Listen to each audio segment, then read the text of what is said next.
guys, Audrey here with Flawless Crested Geckos, and I'm coming to you today with a really short video answering a question that we get asked a whole lot, and that's, does my Crested Gecko change color? Or why does my Crested Gecko change color, or do they change colors? And the simple answer is yes, they do. Some of you guys that are experienced, you already kind of know the terms that we use for crestie changing colors, and those terms are firing up or firing down. Now, firing up just means that the colors that are actually true to the gecko are in its most intense form. They're the most pigmented.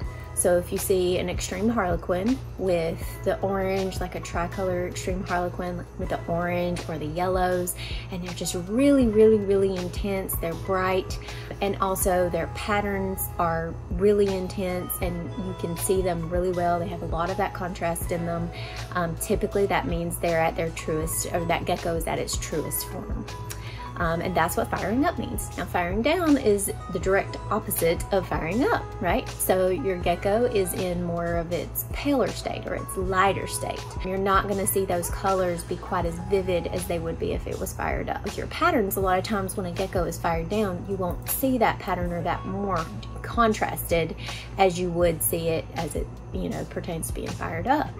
That means that a lot of times some of these patterns that you see will actually mesh together and it'll blur the lines of what the gecko actually is. So that's the difference between firing up and firing down. Now we can move on to some of the reasons why your crestie would fire up versus firing down. The first one on my list is, of course, stress. Stress can cause a gecko's colors to change. It can be because of bad stress or even good stress. And some bad stress that I can think of is being unhealthy, malnourished or dehydrated, those types of things. A lot of times I've seen geckos that get dehydrated, or they're rescues, something that are coming through like our Facebook feed or Instagram feed where somebody has reached out and like actually rescued a gecko, and they look very drab. Their colors are nowhere near as intense as they would be if they were in their healthiest condition. So that's one of them. That's probably the bad stressor. Then maybe a good stressor might be their mating season. So I've noticed that when I put my males in with some of my females, immediately they almost start to change colors. And a lot of that is, they're getting excited. It's go time basically for them. So I feel like, I've seen that quite often, more than not. So that could be maybe a good stressor. Maybe not so much for her. She's like, oh no, you better leave me alone. I am not in it right now. Like, you gotta warm up to me, sir. But anyway, so that might be a positive stressor, I guess, for him, maybe a negative stressor for her. Thirdly, human interaction. So human interaction can cause the gecko to be like kind of unsure of itself. Some of your geckos with a little bit more of that anxious, kind of jumpy, kind of a little chaotic temperament, they tend to be a little bit more quick to like get those colors really firing. Some that are a little bit more calm, they might take a little while to warm up, but once they start moving around and becoming more active, and they'll run up your head, that human interaction can actually cause a gecko to fire up. So it gets their blood pumping when they start moving. So that activity or that stress on the gecko from activity can cause that to fire up. I mean, if you think about it, when people, they go into the doctor, maybe they have to do a stress test and they walk on a treadmill, their blood is pumping. So you start getting maybe, depending on your, your skin tone, maybe you get pink or red or flush of some sort. It's kind of the same thing. So you're getting your blood pumping, you're interacting with people, you're talking, and it's somewhat of the same thing as far as when geckos, have that human interaction and they're flopping around everywhere.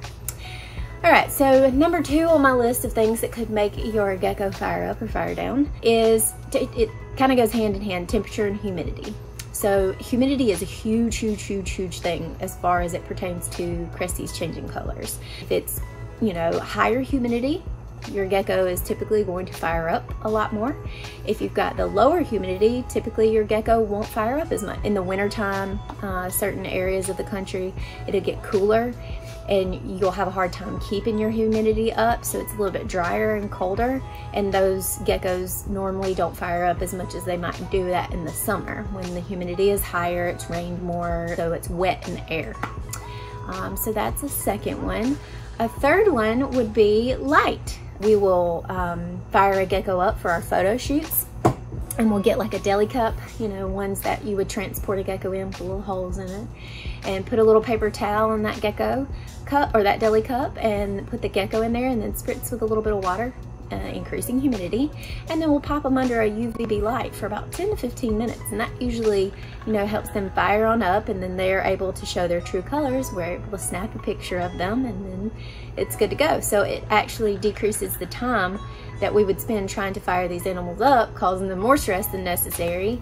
And so we just pop them under there for 10-15 minutes and snap those pictures, and they're back in their enclosure lickety split.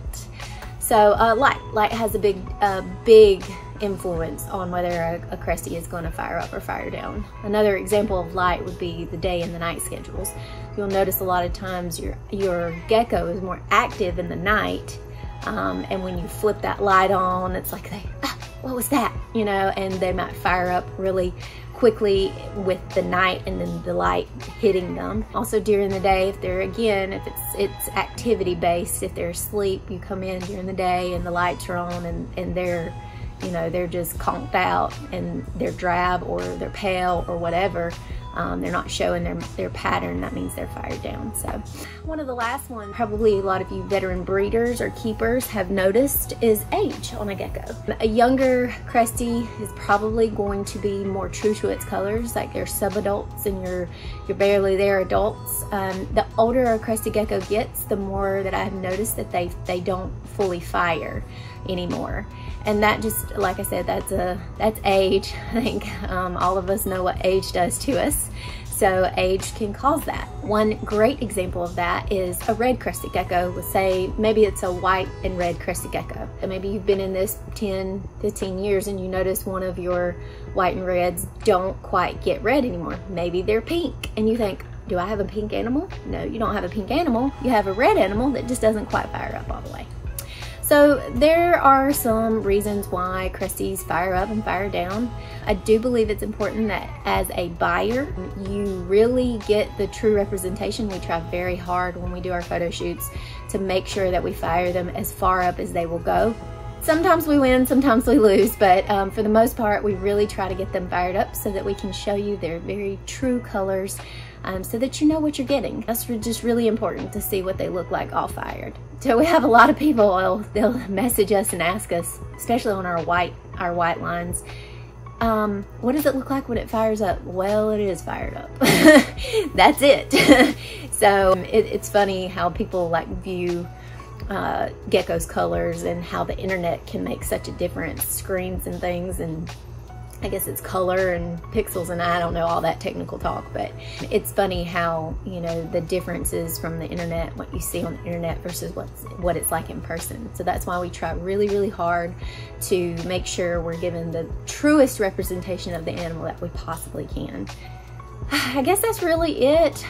Definitely think it's a question that we get asked probably the majority of the time more than any other question, especially by beginners and children. And it's important to like put a little video out there giving that information. So if you like these little informational tidbits about crested geckos, about their general characteristics, then tell us about it in the comments.